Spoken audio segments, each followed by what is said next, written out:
So I hope everybody had coffee and now everything is fine.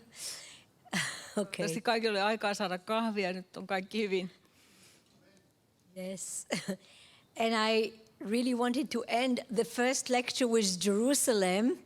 Todella halusin päättää tuon edellisen luennon Jerusalemiin. Because we started with this very difficult path of Abraham. Kun lähdimme liikkeelle ja kuljimme sitä hyvin haastavaa reittiä, jota Abraham kulki.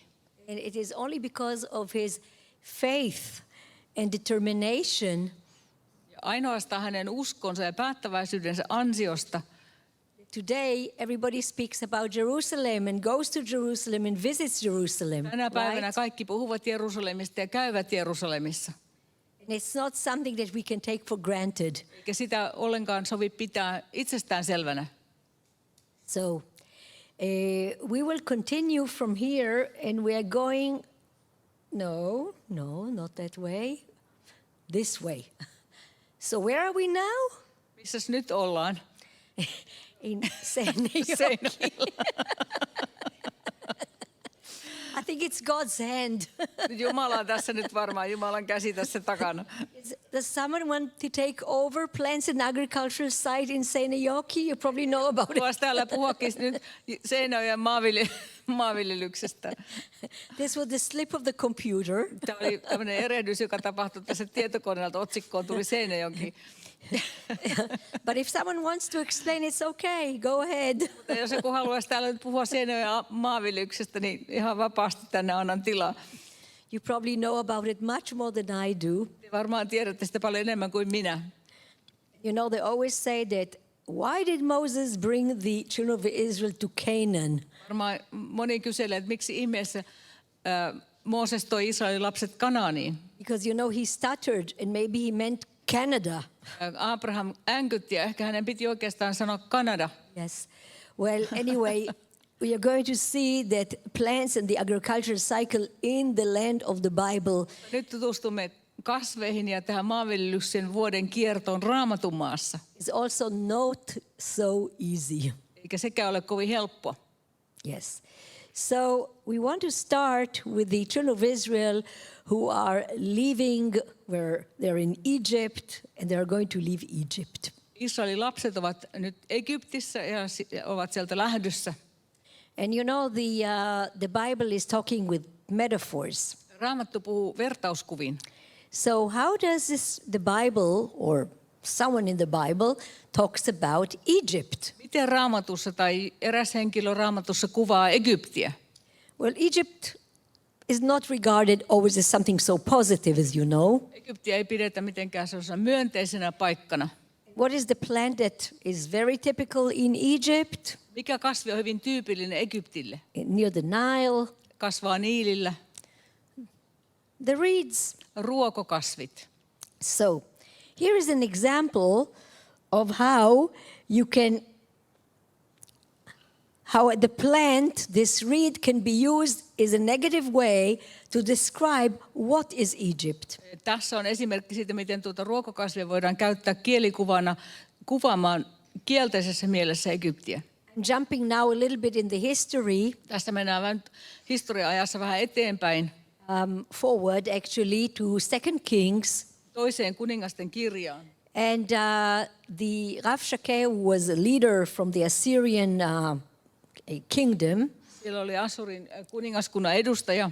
He's telling now King Hezekiah and the people, don't make an alliance with Egypt. Hän sanoi Hiskialle ja israelilaiset, älkää tehkö liittoa Egyptin kanssa. Come to be after, you know, I am the one who will be responsible for you. Don't make this kind of stupid alliance Tulkaa tänne minun with Egypt. valtapiiriin, että älkää Egyptiin menkö, että se ei ole hyvä paikka. So actually he's talking politics. Eli hän puhuu politiikkaa. And how does he describe what he wants to say? Miten hän kuvaa sitten Egyptiä? Behold, you are trusting now in Egypt. Nyt te luotatte Egyptiin. That broken reed of a staff, Tuo murtunut ruokosauva, which will pierce the hand of anyone who leans on it. joka haavoittaa jokaisen kättä, joka nojaa tuollaisen sauvaan. Such is Pharaoh, king of Egypt, to all who trust in him. Sellainen on Egyptin faarao kaikkia kohtaan, jotka häneen luottavat. Isn't that a nice way of talking politics? Eikö tämä ole kaunis peitelty tapa puhua politiikkaa? Don't trust that Pharaoh. Älä luota faaraoon. He is like that plant that grows in his land. Hän on niin kuin tuo kasvi, joka siellä Egyptissä kasvaa. But he is hollow. Mutta hän on ontto. And not only you cannot lean on it, Eikä hän tämmöisen onttoon because it salvaa will ei voi break. nojata. But if you take a reed and you break it, it can also pierce your hand. Ja jos ruoan katkaisee, niin siitä tulee terävä ja se haavoittaa kättä. So plants play a very important role in transmitting messages. Eli kasvit olivat hyvin tärkeitä sanoman vertauskuvia. Now the children of Israel leave Egypt Israelin lapset lähtevät sieltä Egyptistä liikkeelle, and they go through the desert. vaeltavat autiomaan halki. And you can see here acacia trees. Ja tässä näette akasiapuita. There are places which are named after acacia trees in the Bible. Raamatussa on paikkoja, jotka on nimetty akasiapuun mukaan. Shittim. Shittim is one of the places where the children of Israel go. Yksi paikka, johon Israelin lapset menivät. And Shittim means acacia. Ja sitten tarkoittaa akasiaa. They must have known the Shittim very well Ja se oli varmaan hyvin tuttu ja israelilaiset tunsivat tuon paikan. because the Bible tells us that many things were made with this tree.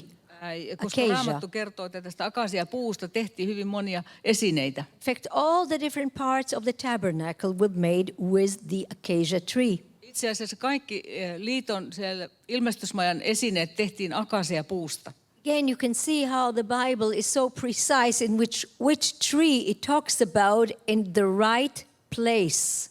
Jälleen huomataan, että Raamattu mainitsee aina tietyt kasvit aina oikeilla paikoilla. It won't be the cedar of Lebanon. It Siellä ei won't be the puhuta- oak of the Ei mountains. puhuta tammista tai Libanonin seetreistä, The acacia tree. vaan akasiapuusta. And that tree that you see on the right is a special kind of acacia that we still have, Acacia albida.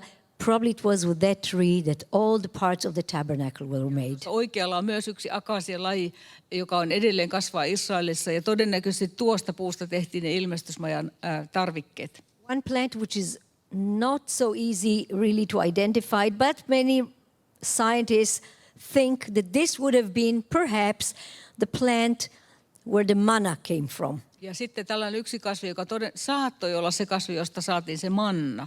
Although the Bible specifically talks about a miracle that God just put manna in the desert, spread the manna Raamatussa in the kyllä sanotaan, desert. että Jumala teki ihmeen ja aina antoi Israelin lapsille sitä mannaa joka päivä. Those uninteresting looking bushes Mutta nämä vaatimattoman näköiset pensaat do have a certain aphid that really likes them, ovat sellaisia, että ne vetää puolensa tiettyä kirvalajia. which sucks the inside of the plant and secretes it as crystal sugar. Ja tuo kirva imee sokeria tuosta pensaasta ja sitten erittää kristallisoitunutta sokeria. And Bedouins actually collect it and use it actually for their own use. Beduinit keräävät tuota sokeria ja käyttävät sitä. Whether this is the manna, of course we don't know. Oliko tämä sitä mannaa, emme tiedä. But the desert does have a lot of surprises. Mutta autiomaa tarjoaa paljon yllätyksiä. One of the most important trees, however, in the desert is the date palm. Yksi tärkein puu siellä autiomaasta on taatelipalmu. And it says that the children of Israel set out of Marah and came to Elim. Ja Raamattu kertoo, että he lähtivät Maarasta, tulivat Eelimiin. And there they found 70 date palms. Siellä kasvoi 70 palmupuuta. Now look at the word Elim. Katsokaa tuota sanaa Eelim. Take the word im. Take out the im, and what do you remain with? Te pois sieltä päätteen im, niin mitä jää jäljelle? Again, El. Jälleen se El-sana. So here we have again a worship tree. Tässä jälleen puu, jota palvottiin. Which tree is worshipped in the desert? Mitä puuta siellä autiomaassa palvottiin? The date palm. Taatelipalmua. So you know the word Elat? You know Elat? Eli kaupungin nimi Elat. That has the name of El in it, Siinäkin on Jumalan nimi, which probably comes from oasis of dates. joka todennäköisesti merkitsi taatelikeidasta. The children of Israel spent 40 years in the desert. They knew the oasis very well. Israelin lapset vaelsivat 40 vuotta siellä autiomaassa ja todennäköisesti tunsivat keitaat hyvin. They probably picked up the dates in the right time, Ja poimivat sieltä taateleita aina kun oli taatelien aika.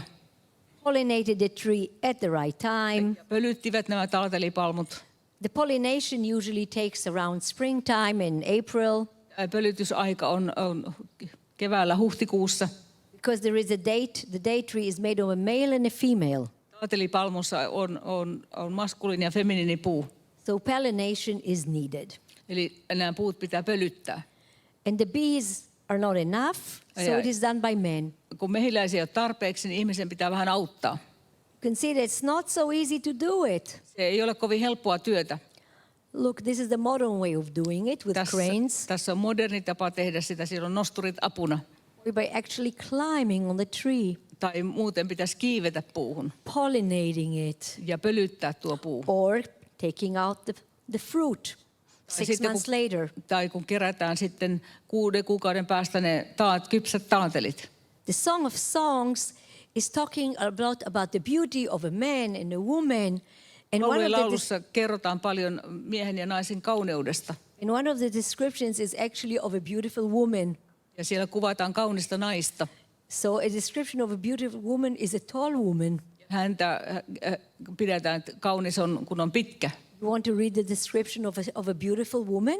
Ja voitte tästä lukea, miten kaunista naista kuvataan.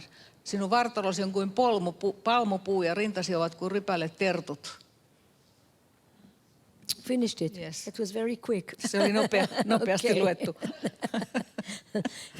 But actually, all those verses here, which is a love song, allude probably to the fact that a man had to climb on those trees and to pollinate each and every one of them. Tässä ehkä todennäköisesti puhutaan just tästä, että piti kiivetä näihin taatelipalmuihin ja niitä pölyttää. Now, the children of Israel probably also knew that you can use every part of the tree, 365 uses to a tree. Lapset tiesivät, että taatelipalmulle on paljon käyttöä. Sanotaan, että sitä on 365 erilaista tapaa, mihin taatelipalmua voi käyttää. You can see the seeds are used as powder to give to camels. Niistä siemenistä voidaan jauhaa tämmöistä jauhoa, jota syötetään kameleille. Ropes, baskets, Sitten tehdään köysiä, koreja and even booth. ja jopa majoja. So we are told that the Feast of Tabernacle is the Feast of Booth. Meille on kerrottu, että lehtimajan juhla on siis juhla, jolloin mennään lehtimajoihin. And some Bible translators translated as the Feast of Tents. Ja jotkut Raamatun kääntäjät puhuvat siitä, että se on telttojen juhla. What is correct, tent or booth? Kumpi on oikein, teltat vai majat? We already saw that in the desert you use a tent, so why use a booth? Mehän jo aikaisemmin nähtiin se, että erämaassa asuttiin teltoissa. Well, actually, at the time of year when picking up the dates, which is around the time of September, Itse asiassa sinä vuoden aikana, kun kypsät taatelit kerätään, eli syyskuussa, people in the desert, the Bedouins, leave their tents. autiomaassa asuvat beduinit, he jättävät telttansa. I myself remember seeing rolled up tents up high on the mountains in Sinai. Minä muistan, kun olen ollut Siinailla, mä näin siellä telttoja, jotka oli kääritty kokoon ja ne telttakääröt oli nostettu puihin. Asking why, I was explained that at this time of year, which is around the time of September, the Bedouins go down to the oasis to pick up dates. Ja minulle selitettiin, että tuohon aikaan beduinit menevät sinne keitaille poimimaan taateleita. They don't need to take the tent with them Telttaa ei tarvitse ottaa mukaan, because they can use the material from the date tree itself. koska taatelipuista saadaan aineesta majojen rakentamiseen. You can see here an example of a booth made, all the parts are made from the palm date Tässä tree. näkyy maja, jonka kaikki osat on rakennettu taatelista. So the Feast of the Tabernacle, which is the Feast of Booth, is really of real booth.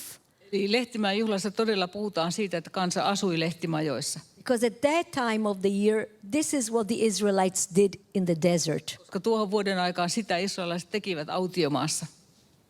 Now, we also see that the date tree has other symbolisms to it.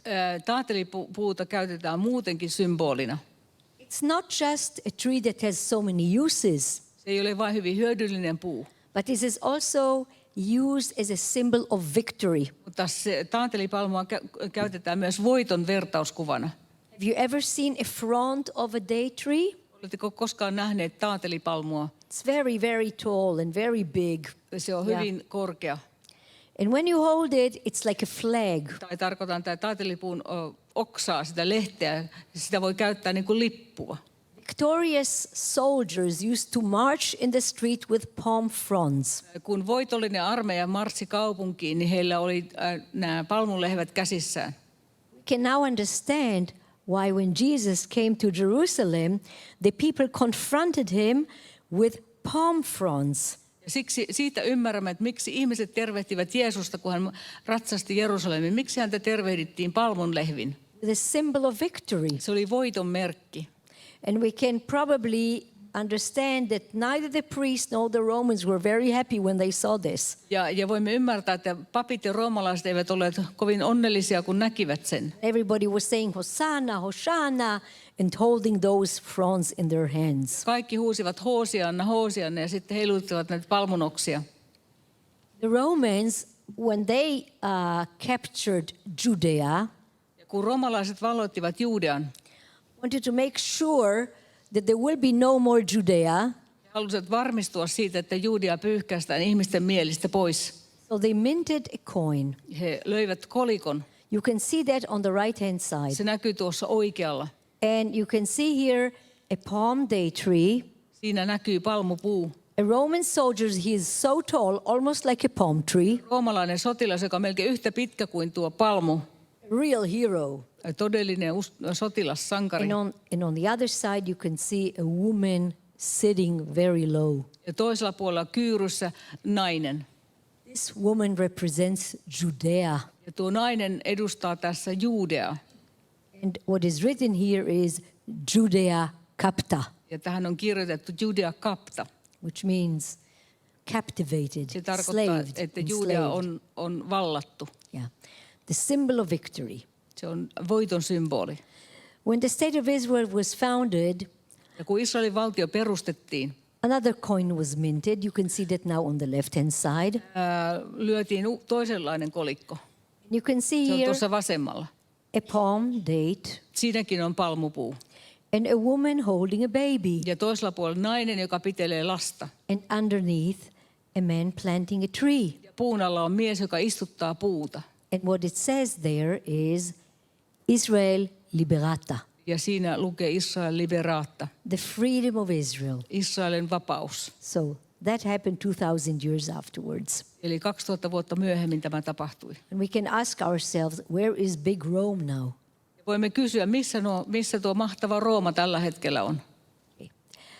I'm going to continue. You know, there is so much about the plans of the Bible, so we just have to skip some things, and we're going now to speak about the children of Israel and Moses trying to hire their morale, and he's sending now 12 spies to see the country. On 4. Mooseksen kirja 13, kertoo siitä, kuinka Mooses lähetti 12 vakoja sinne luvattuun maahan, koska halusi vähän rohkaista ihmisiä ennen kuin sinne mentiin. The spies are coming from Hebron with the grapes, with a bunch of grapes. Ja ne vakojat palaavat Hebronista, tuovat mukanaan valtavia rypäleterttuja. Show how fertile it is. Ja halusivat osoittaa, kuinka viljava tuo maa on. They also say it is a land of milk and honey. Ja he sanovat, että se on maa, joka vuotaa hunajaa ja maitoa. But they also say it is a land that eats up the inhabitants. Mutta he sanovat myös, että se on maa, joka syö asukkaansa. The people are so taken aback with what they hear. They say, no, we're going back to Egypt. Ja ihmiset pelästyy sitä niin kovasti, että ei me sinne haluta, että mennään takaisin Egyptiin. Only Caleb says, and Joshua of course, no, we can do it. Vain Kaaleb ja Joosua sanovat, että kyllä me voimme valloittaa sen maan. God actually sees that that generation of slaves will not be able to withstand the hardships of coming to the new land, and they go 40 years in the desert. Jumala näki, että tuo sukupolvi ei selviäisi sen maan vallottamisesta ja niihin joutuvat palaamaan autiomaahan 40 vuodeksi. But let us understand what is really meant by a land of milk and honey and a land that eats up its inhabitants. Mitä tarkoittaa, että maa vuotaa maitoa ja hunajaa ja maa, joka syö asukkaansa? So when they're speaking to people in the desert. What is their profession? Kun nämä sanat puhuttiin ihmisille, jotka olivat tulleet autiomaasta, mikä oli heidän ammattinsa? They are nomads. He olivat paimentolaisia.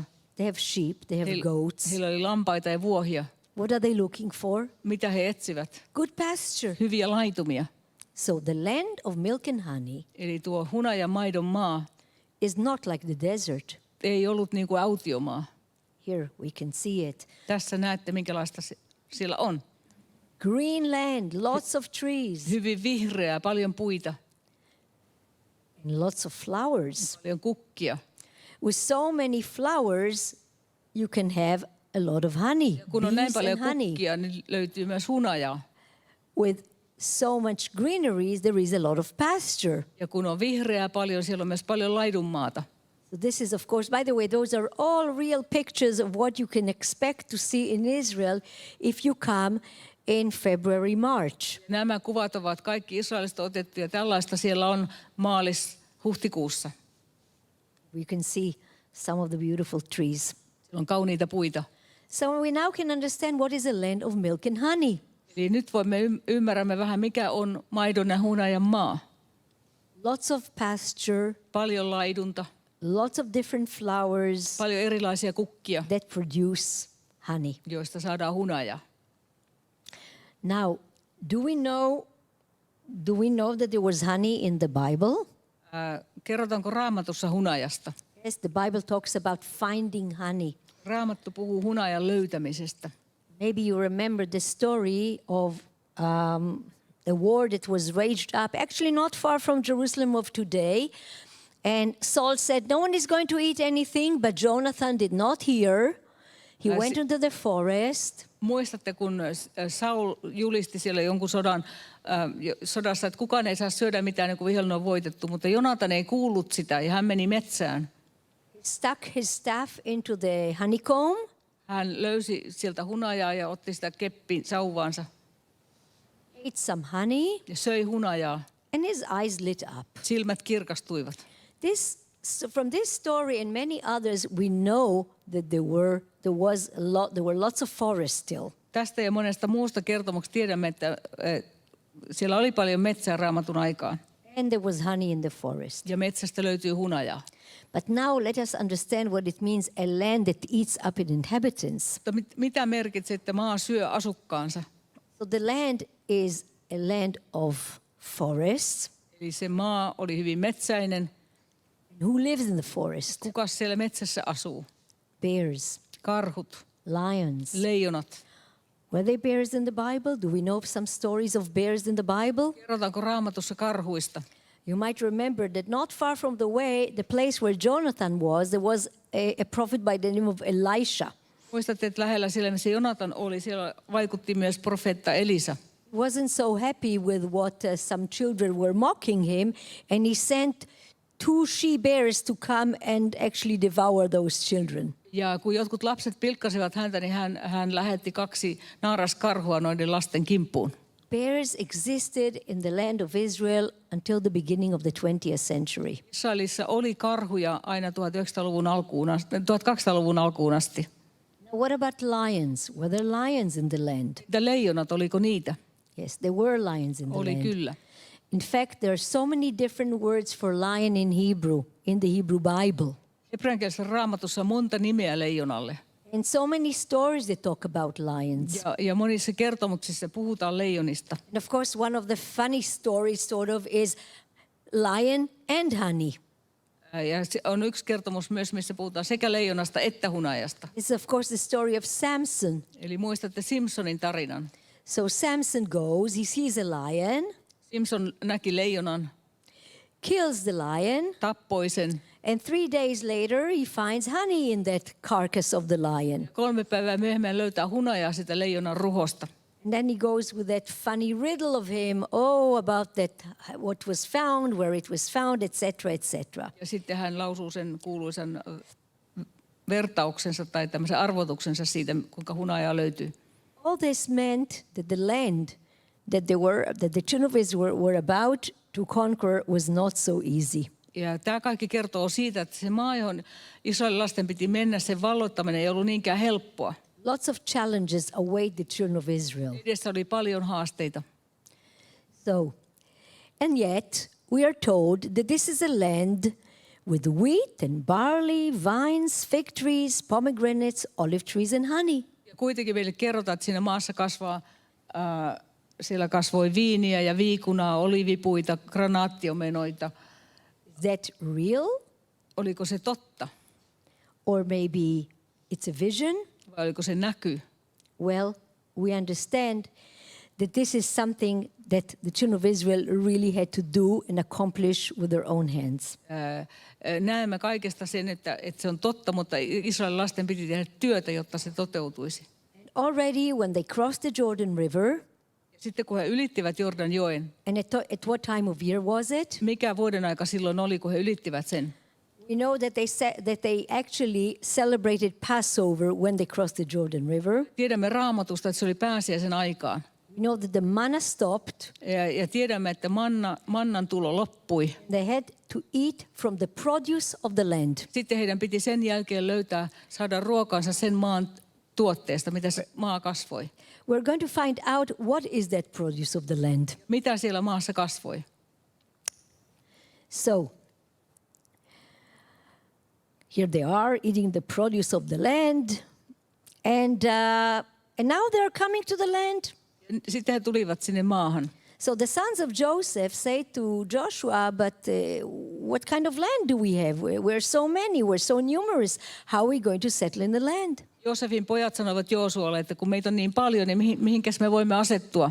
So Joshua says to them, if you're so numerous, then go ahead and do something with the mountain. Ja Joosua sanoi heille, että kun teitä on niin paljon, niin menkää te tuonne vuoristoon ja ottakaa se omaksenne. The next hundreds of years will be exactly that, how you turn the land of milk and honey to a land which is agricultural with those 7 plants that we just mentioned. Seuraavat vuosisadat sitä työtä tehtiin, että tuo maidon ja hunajan maa muuttuu maaksi, joka kasvaa näitä 7 kasvilajia, joista Raamattu puhuu. The only way to have agriculture in a land that is covered with those trees is to build terraces.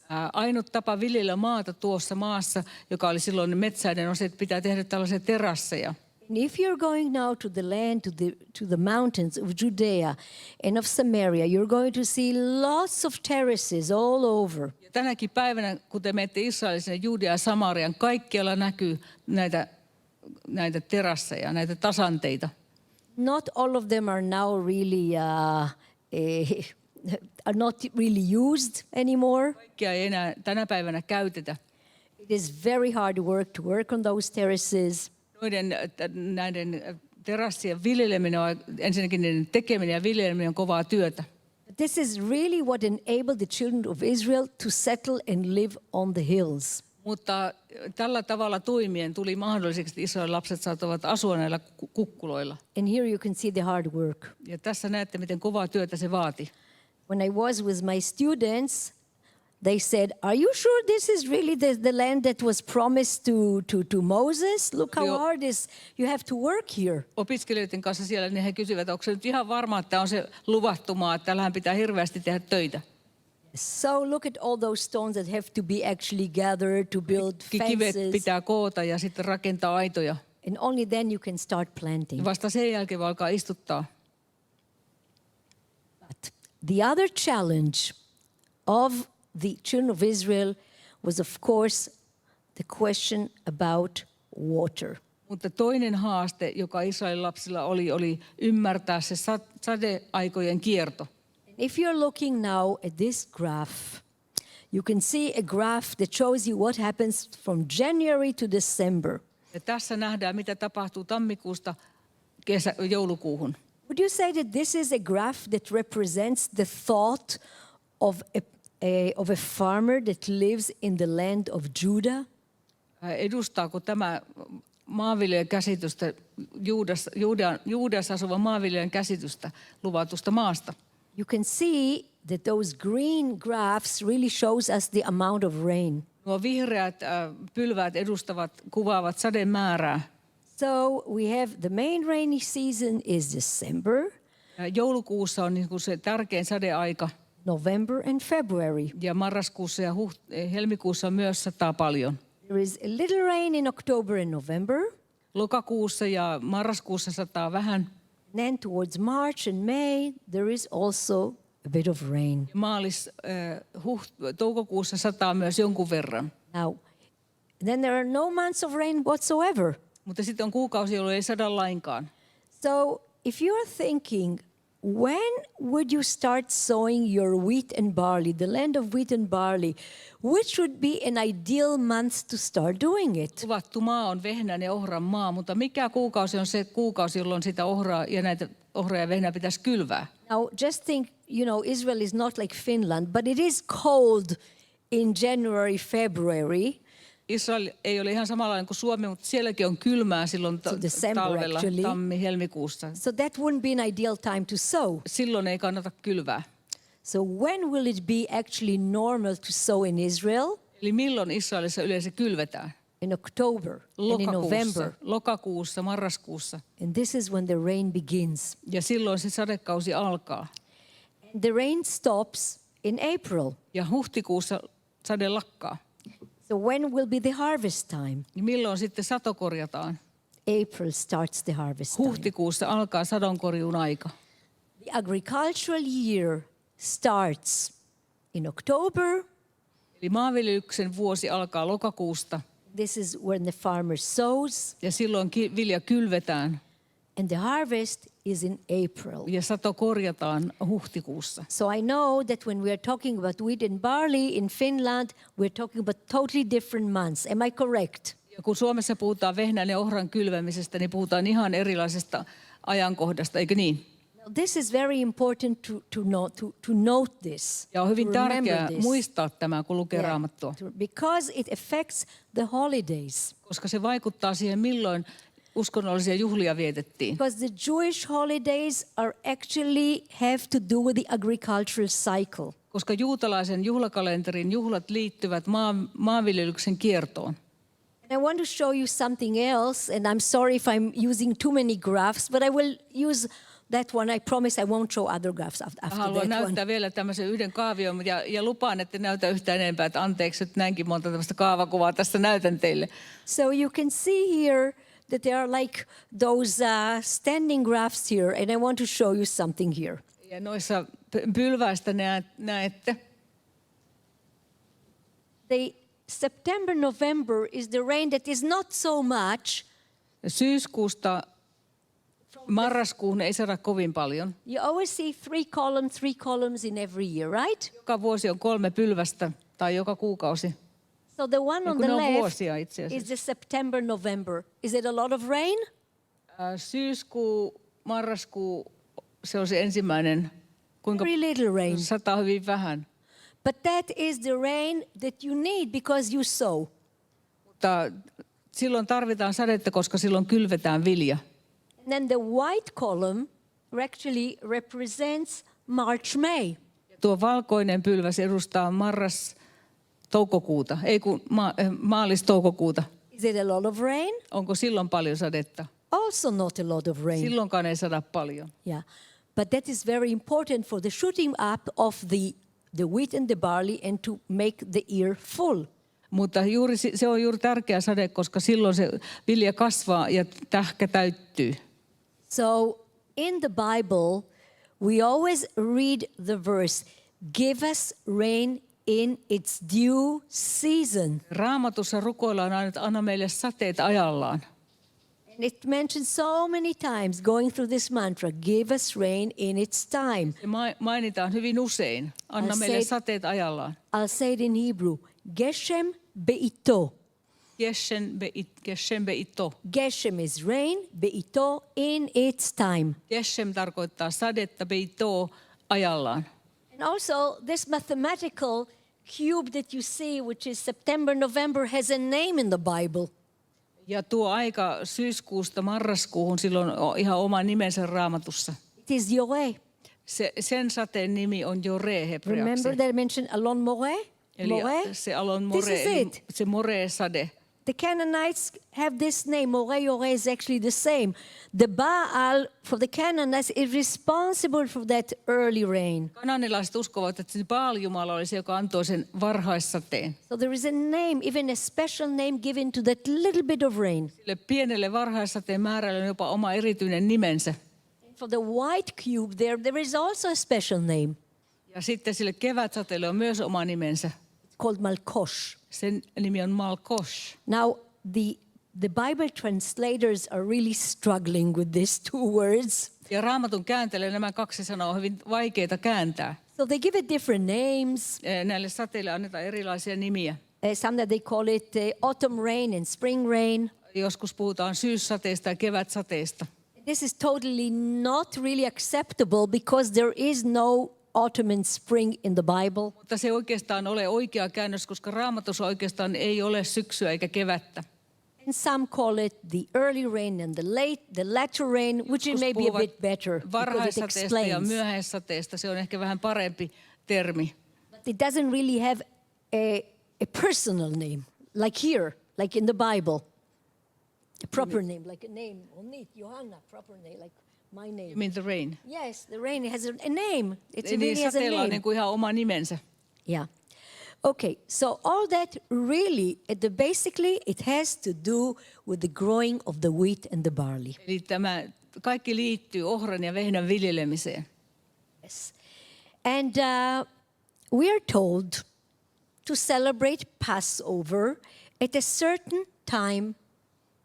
Ja meille sanotaan Raamatussa, että meidän tulee viettää pääsiäistä tiettynä aikana vuodesta. Now, when is usually Passover? Milloin pääsiäistä yleensä vietetään? Around April, Huhtikuussa. right? Easter around April, right? And we are told to celebrate Passover at the month of Aviv. Meille sanotaan, että pääsiäistä tulee viettää Aviv-kuussa. Now, anyone who studies modern Hebrew will say that Aviv means. Anybody studies modern Hebrew? Jotka opiskelevat nykyhebreaa sanovat, mitä Aviv tarkoittaa. In modern Hebrew, it means spring. Nykyhebreassa se tarkoittaa kevättä, Tel Aviv, Tel Aviv. Yes. But not in biblical Hebrew. mutta ei Raamatun hebreassa. In biblical Hebrew, Aviv is what you see right here. Raamatun hebreassa Aviv on juuri se, mitä tässä näette. Which is that the barley, usually it's the barley first, only then comes the wheat, is green and full. Ohra ja sitten vähän myöhemmin vehnä on vihreä ja tähkät ovat täysiä. And it says, observe the months of Aviv and celebrate the Passover of the Lord your God, because in the months of Aviv he brought you out of Egypt by night. Eli muistuta, että Aviv-kuussa sinun tulee viettää Herran sinun Jumalasi pääsiäistä, sillä Aviv-kuussa Herra sinun Jumalasi vei sinut yöllä pois Egyptistä. So what is actually the meaning of it? It means that we have to celebrate this historical holiday when the children of Israel left Egypt at a certain agricultural time in the land of Israel. Se tarkoittaa sitä, että tätä juhlaa, jossa muistetaan sitä, kun Israelin lapset lähtivät Egyptistä, sitä tuli viettää tiettynä vuoden aikana, joka liittyi maanviljelykseen. So think about the mind of an Israelite farmer. Ajattele, mitä israelaisen maanviljelijän mielessä liikkuu. And how it's going to be different from a Canaanite farmer. Ja miten hän ajattelee eri tavalla kuin kananilainen maanviljelijä. Both the Israelite farmer and the Canaanite farmer are very happy when they have Aviv, right? Sekä se israelainen että kananilainen maanviljelijä iloitsevat siitä, kun tulee tämä Aviv, eli vilja kasvaa. But what is the Canaanite farmer going to do when he has this Aviv? Mutta mitä kananilainen maanviljelijä tekee, kun hän saa tätä Aviv-viljaa? He was probably take it and sacrifices to the God of the harvest. Hän todennäköisesti uhraa sitä sitten sille sadon jumalalle, jolta hän ajattelee satonsa saaneen. But what does it tell us here to do? Mutta mitä tässä Jumala käskee tehdä? What does the Israelite farmer think? Ja mitä israelilainen juutalainen maanviljelijä ajattelee? now, when this Aviv comes, I'm going to be very happy. Kun tämä Aviv-vilja, kun vilja on tässä Aviv-vaiheessa, silloin saan iloita. I will offer it to God, yes, who gave me the first fruit of the wheat. Uhraan or sitä the barley. Jumalalle, annan siitä ensihedelmät hänelle uhriksi. But it is that God that took my ancestors, took them out of Egypt and brought them here. Mutta hän on se sama Jumala, joka vapautti minun esi-isäni Egyptistä orjuudesta, toiminut tähän maahan. Do you see the difference now Ja näettekö tämä ero näiden kahden between a välillä? Canaanite farmer and an Israelite farmer? Kananilaisen maanviljelijän ja juutalaisen maanviljelijän välillä. So the Israelite farmer knows that whenever he's offering something to God, it is the same God who took his ancestors out of Egypt. Eli Israelin maanviljelijä, kun hän uhraa jotakin Jumalalle, hän muistaa, että se on se sama Jumala, joka toi hänet pois Egyptin orjuudesta. And that way it differentiates him from the Canaanite. Tällä tavalla hän erottautuu näistä kananilaisista. So you will see that also the other pilgrim holidays have to do with agriculture and with the historical fact of the people of Israel. Ja samalla tavalla muutkin juutalaisen juhlakalenterin juhlat liittyvät tähän maanviljelyskiertoon ja historiallisiin tapahtumiin. So now we want to see what you actually do as an offering with this Aviv. Miten tätä Aviv-viljaa uhrataan? And the Bible tells us that you can read it here actually, what you do with it. Tässä sanotaan, että jos tuot ruokauhrin Herralle ensisadosta, tuot tulessa paahdettuja tähkäpäitä tai survottuja jyviä tulentumattomasta viljasta. And here you can see how it's actually done. Tässä näemme, miten se tehdään. So the Aviv, this offering to God, was taken, was put in fire. Tämä Aviv-vilja kerätään ja sitten se pannaan tuleen. This is, by the way to conserve it long time. Tällä tavalla se saadaan myös säilymään pitkään. Then you have to clean it. Se pitää puhdistaa. And it is ready to be eaten Ja sen or jälkeen to se be voidaan- first given to God as a sacrifice. Sen voi syödä tai sitten se voidaan tuoda uhrina Jumalalle. So this is actually the first fruit offering. Eli tämä on ensimmäinen ruokauhri. Green ears roasted in fire. Vihreitä tähkiä, jotka paahdetaan tulessa. So nowadays in modern Israel, it's become very popular. Nykypäivän Israelissa tästä ruokalajista on tullut hyvin suosittua. Popular food that you can eat. But actually we're talking about one of the most ancient foods that actually existed. Se on tullut suosituksi ruokalajeksi, mutta se on hyvin ikivanha ruoka, jota on syöty sieltä alusta asti. Because before of making of bread. Ja sitä syötiin jo ennen kuin voitiin tehdä leipää. So the offering of the Aviv is tied together with the story of Passover. Eli Aviv, tämän uhrin tuominen liittyy pääsiäiseen. Okay. And from that, we're going now to continue and see what happens later on after Passover is over. Ja mitä tapahtuu sitten, kun pääsiäinen on ohi? And we can see now that the wheat is ready, and we are told to count 50 days. Siitä, kun se on korjattu, niin käsketään laskemaan 50 päivää. And the 50 days, one of the best ways actually to remember is the story of Ruth. Ja paras tapa muistaa, mitä tapahtui, on lukea Ruutin kirjaa, kun 50 päivää oli kulunut. Ruth came at the beginning of the barley harvest. Ruut tuli sinne, kun ohran korjuu oli alkamassa. She was gleaning in the field of Boaz. Hän keräsi tähkiä Boaksen pelloilta. And she stayed from the beginning of the barley harvest till the end of the wheat harvest. Ja kerrotaan, että hän oli siellä ohrankorjun alusta lähtien vehnänkorjun loppuun asti. You know what the Bible says about what you have to do on the 50th day? Ja mitä Raamattu käskee tehdä 50. päivänä?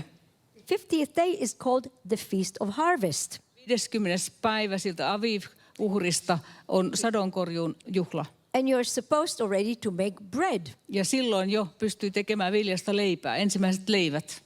So we're told that Ruth is staying there from the beginning of the barley till the end of the wheat. Meille kerrotaan, että Ruut oli siellä puimatantereella ohrankorjuun alusta vehnänkorjuun loppuun. 50th day is when you begin to make bread from wheat. 50. päivä on se hetki, jolloin vehnästä voidaan jo leipoa leipää. So how long did Ruth stay at the field of Boaz to glean? Miten kauan siis Ruut viipyi siellä Boaksen pelloilla? More than 50 days, right? Yli 50 päivää. Well, if the bed just started on the 50th day, she probably stayed about 3 months gleaning. Hän oli siellä ehkä noin 3 kuukautta keräämässä tähkiä. When she stopped, and then after that, what happened to Ruth? Mitä sitten tapahtui Ruutille? I want to tell you that Ruth is the story that we read in Shavuot, in Pentecost, in the synagogue. Synagogissa luetaan aina helluntaina Ruutin kirja, eli viikkojuhlana. It's tied to what we have right now in our country. Eli juuri tähän aikaan. Ruth stayed at Boaz field for about 3 months. Ruut oli Boaksen pellolla noin 3 kuukautta. She was gleaning there. Ja hän puhdisti tai keräsi siellä tähkiä. And when she stopped gleaning, Ja sitten kun hän oli kerännyt tähkät, what did she do? mitä hän teki? She returned back Hän meni takaisin to kotiin Naomi. Naomin luokse. And nothing happened between the two. Eikä Boaksen ja Ruutin välillä tapahtunut mitään. Now we know that there was a happy ending and they got married, Mutta tiedämme, että lopulta he menivät naimisiin. but not after those 3 months. Mutta ei heti sen 3 kuukauden jälkeen. There is still something else that happened. Vielä tapahtui jotakin muuta ennen sitä. Now Boaz is supposed to bring all the sheaves from the field to the threshing floor. Boaksen piti tuoda kaikki ne viljan lyhteensä puimatantereelle. And we can see here it being brought to the threshing floor. Tässä nähdään, miten sitä viljaa tuodaan puimatantereelle. It's a long process if you are rich. Ja se on pitkä prosessi, se on rikas, se on paljon peltoa. The threshing floor is a place where you have to separate the grain from the chaff, from the straw. Siellä puimatantereella erotellaan sitten vilja, jyvät ja akanat. And usually the threshing floor is not where the fields are.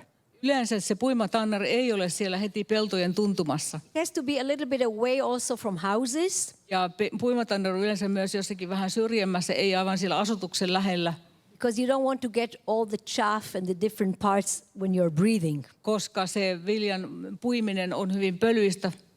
So, what is now Naomi saying to Ruth? Ja mitä Naomi sanoo Ruutille? She tells her, now you go, you wash yourself, anoint yourself, and dress. Hän sanoo, että peseydy ja voitele itsesi ja pukeudu kauniisti. Because I know that now Boaz is winnowing in the threshing floor. Koska tiedän, että Boaz on nyt siellä erottelemassa viljaa puimatantereella.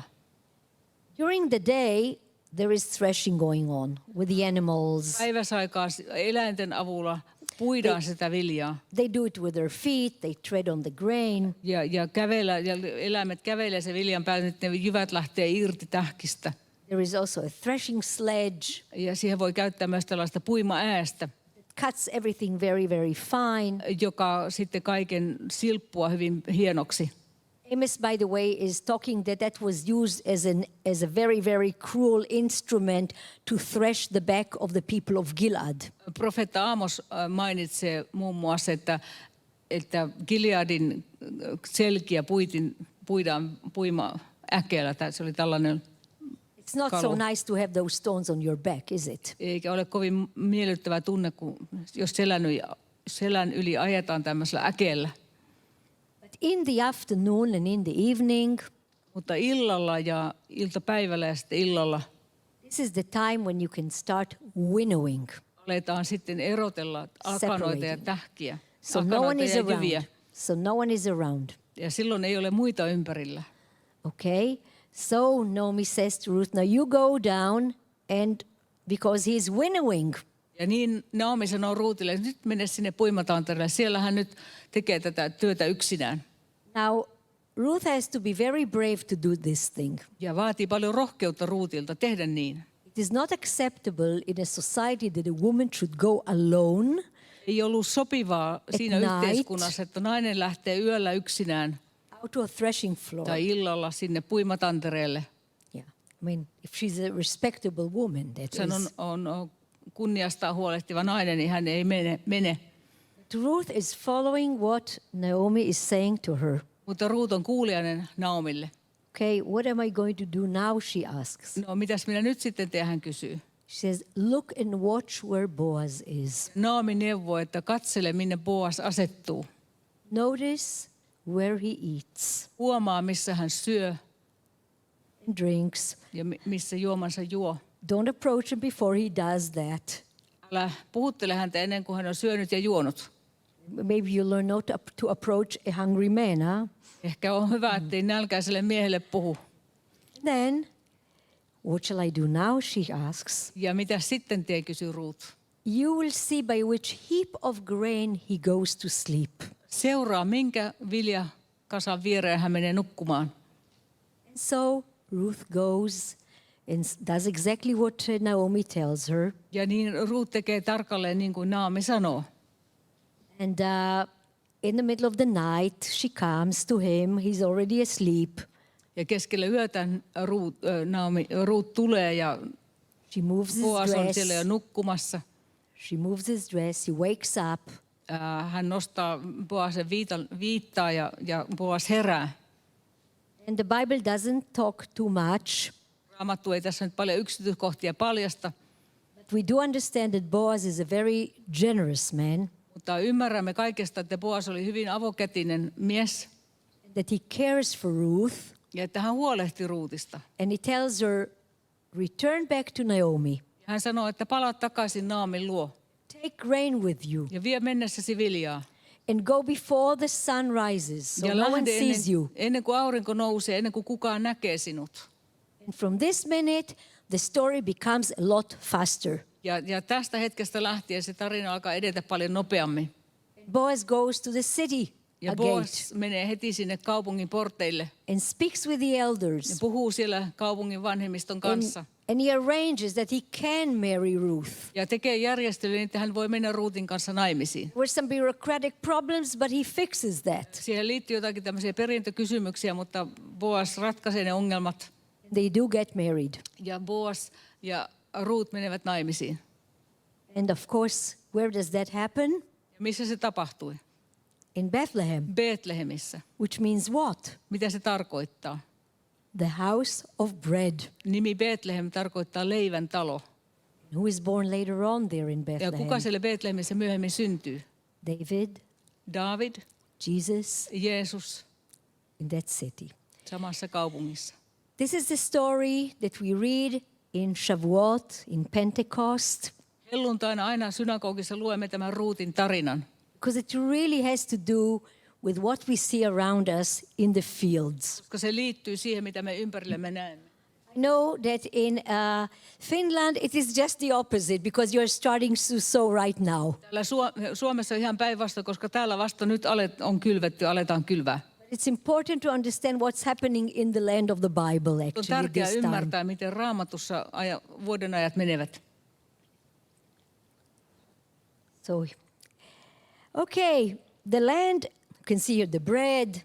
Tässä näkyy uutisleivät.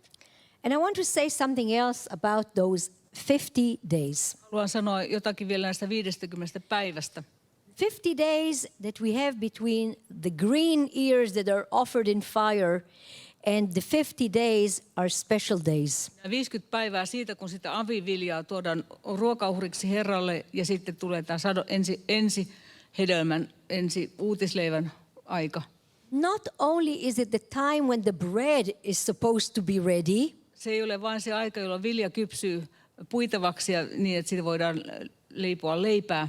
but if you remember, we were speaking that this is a land of wheat and barley, of vines and figs and pomegranates and dates and also of olives. Luimme, että tämä on maa, jossa on se ohraa ja viiniä ja granaattiomia, oliiveja, mitä kaikkea muuta. Dates, Viikunoita honey, ja yeah. taateleita. Yeah. Those 50 days are also very crucial for the other 6 or Nämä 50 päivää on the other hyvin 5. tärkeitä ja merkittäviä myös näiden muiden kasvilajien kohdalla. You can see here, this is the temple or the tabernacle, and you can see here a menorah on one side and the bread on the other side. Se on kuva temppelistä tai sieltä ilmestysmajasta. Siinä näkyy toisella puolella menora, kynttelikkö ja toisella puolella näkyleivät. The way it is arranged right and left is not really the position of the windrow, so I'm going to tell you where they are really positioned. Kerron teille, miksi ne on nyt niillä paikoilla, missä ovat. The menorah, the seven-armed candelabra, was placed in the south, and Menora asetettiin eteläpuolelle the bread in the north. ja näkyleivät pohjoispuolelle. And rabbis try to explain why. Rabbit ovat yrittäneet löytää selitystä miksi. And say, during this period between Passover and Shavuot, He sanovat, että tänä aikana pääsiäisen helluntain välissä we all know that we experience very strange and mixed up weather. me tiedämme, että sää on hyvin arvaamaton tuona aikana. Actually, I had it with my students this very last month actually, or this month. Eli itse asiassa kun oli opiskelijoiden kanssa nyt vielä, se oli vielä tätä kuukautta ja huhtikuussa, kun me retkeilimme, We had one day when we were almost 40 degrees, another that it was 9 degrees. yhtenä päivänä oli melkein 40 astetta lämmintä, seuraavana päivänä 9. Crazy weather between Passover and Shavuot. Sää on hyvin vaihtelevaa pääsiäisen ja helluntain välillä. So for the farmer, this is a very, very anxious period. Eli maanviljelijän elämässä hän on koko ajan hyvin huolissaan. This is now how the rabbis explain the menorah and the bread. Ja näin rabbit selittävät, miksi siellä menora on siellä eteläpuolella ja näkyleivät pohjoispuolella temppelissä. The northern wind, the wind that brings the rain, Pohjoistuuli, joka tuo sateen, is beneficial to wheat on hyvin tärkeä vehnälle. when it is still in the ripening stage, Ja silloin kun vehnä on kypsymässä. but is damaging to the olive trees when they have blossomed. Mutta se sade vahingoittaa taas oliivipuita, kun ne kukkivat, juuri sen jälkeen, kun ne ovat kukkineet. You don't want rain when you have flowers of olives. Tai silloin just kun oliivi kukkii, niin ei ollenkaan kaivata sadetta. The southern wind that comes from the desert Ja sitten taas se etelätuuli, joka tulee sieltä autiomaasta päin, is damaging to the wheat if it hasn't been ripe yet. vahingoittaa sitä vehnää, jos vehnä ei ole vielä kypsynyt. But it's good for the olive flowers because of the pollination. Mutta se on taas hyvää oliivikukille, koska silloin ne pölyttyvät. This of course means that you need opposing forces between Passover and Shavuot. Tarvitaan vähän niin kuin vastakkaisia voimia But there tuona must be aikana. some kind of a balance. Ja tarvitaan jonkinlaista tasapainoa. Who is responsible for that balance to get exactly what is needed for each of the plants? Kuka vastaa siitä, että kaikki pysyy tasapainossa, että jokainen kasvilaji näistä 7 kasvilajista saa sen, mitä tarvitsee? God is in charge of that balance. Jumala vastaa siitä tasapainosta. Therefore, the menorah with the olive oil will be in the south, Siksi menora, jos oli sitä oliiviöljyä, on eteläpuolella, the bread, the showbread, it will be in the north. näkyleipä pohjoisen puolella. God has to orchestrate all that climate that is going on between those Passover and Pentecost. Jumala on se, joka huolehtii siitä, että säilyy tasapaino tänä aikana, sään tasapaino. Here we can see what they actually look like, those tiny grapes, the little olives, the tiny figs, Pieniä oliiveja, pieniä viikunoita. really very vulnerable at this time of Ne the ovat year. hyvin haavoittuvat tässä vaiheessa. We have here, of course, the dates Ja taateleita, and the pomegranates. granaattiomenoita. Yeah. So, at the end of that period, actually, the farmer can breathe again. Ja sitten kun tuo 50 päivää on ohi, niin maanviljelijä voi huokaista helpotuksesta. So, I would like now, actually, I think this is the time we should be ending our lecture, right? Taitaa More olla or aika less. lopettaa tämä puhe. I would like now to add something about Pentecost because this will be coming very soon. Haluan lisätä vielä jotakin helluntaista, koska pian on helluntajuhlan aika. I mentioned where I stressed the fact that Passover is the time where you have the historical event joined up with an agriculture and how important it is for the Israelite to understand that the God who took him out of Egypt is the God who is also giving him the Aviv. Korostin sitä, miten tärkeää on se, että tässä pääsiäisjuhlassa yhdistyy se historiallinen tapahtuma, mitä Jumala on tehnyt kansan historiassa, ja se maanviljelyksen vuoden kierto. Että sama Jumala, joka toi heidät, antaa heille sen viljan.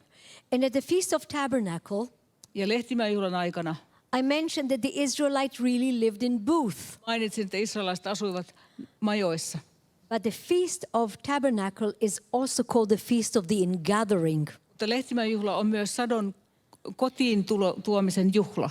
Which means that in their time, around the time of September, this is the time when you bring all the 7 species back home. Se merkitsee sitä, että kun kaikki nämä 7 eri kasvilajia, niiden sato on korjattu, ne tuodaan kotiin silloin syksyllä.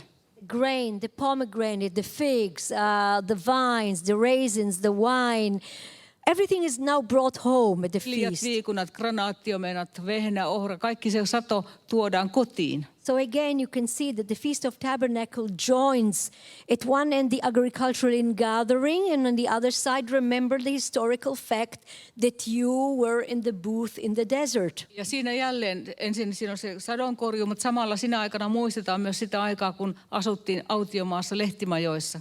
So again, the Israelite knows, I'm not like a Canaanite who's celebrating and gathering. I know that it is the God who took me out of Egypt and through the desert who is now letting me bring those things home for Israel storage. muistaa sen, että hän erottuu kananilaisesta siinä, että hän muistaa, että se sama Jumala, jonka ansiosta nyt minä tuon kotiin sadon, hän on se, jonka toi minut sieltä Egyptistä. What about Pentecost? Entä helluntai? Is there something historical that happens during that period? Liittyykö myös siihen aikaan jotakin historiallinen, joku tapahtuma? Distinguish an Israelite for someone who worships the God of the harvest. Joka erottaa israelaisen toisesta, joka palvoo jotakin sadon Jumalaa. So actually, in the Bible, it doesn't mention that specifically. Raamatussa ei itse asiassa aivan selkeästi sitä mainita. But in the Jewish tradition, Pentecost is not just the day of harvest. Mutta juutalaisessa perinteessä helluntai ei ole vain sadonkorjuun juhla. If you read the Bible carefully, you will see that on that month, something very important happened. It's the 3rd month already since the Israelites left Egypt. Something very important happened. Jos luet Raamattua huolella, huomaat, että jotakin erittäin merkittävää tapahtui 3. kuukautena sen jälkeen, kun israelaiset lähtivät Egyptistä. Anyone remembers what happened on the 3rd month? Mitä tapahtui 3. kuukautena? So actually what happened was that Moses went up to Mount Sinai. Mooses nousi Sionin vuorelle, He brought the Torah to the children of Sinain Israel. vuorelle, ja hän toi sieltä Tooran Israelin lapsille. So the Torah was given to the children of Israel at that time. Eli Toraa, se opetus ja käskyt annettiin Israelin lapsille tuohon aikaan. So in the Jewish synagogues, we read the book of Ruth. We remember the time of harvest. We are thankful to God to giving us the harvest. Synagogissa luetaan Ruutin kirja helluntaina. Kiitämme Jumalaa, olemme kiitollisia sadosta, jonka hän on meille antanut. And we also remember that God had given us the Torah. Ja muistamme myös sen, että Jumala antoi meille lain. Thank you. Kiitos. Okay.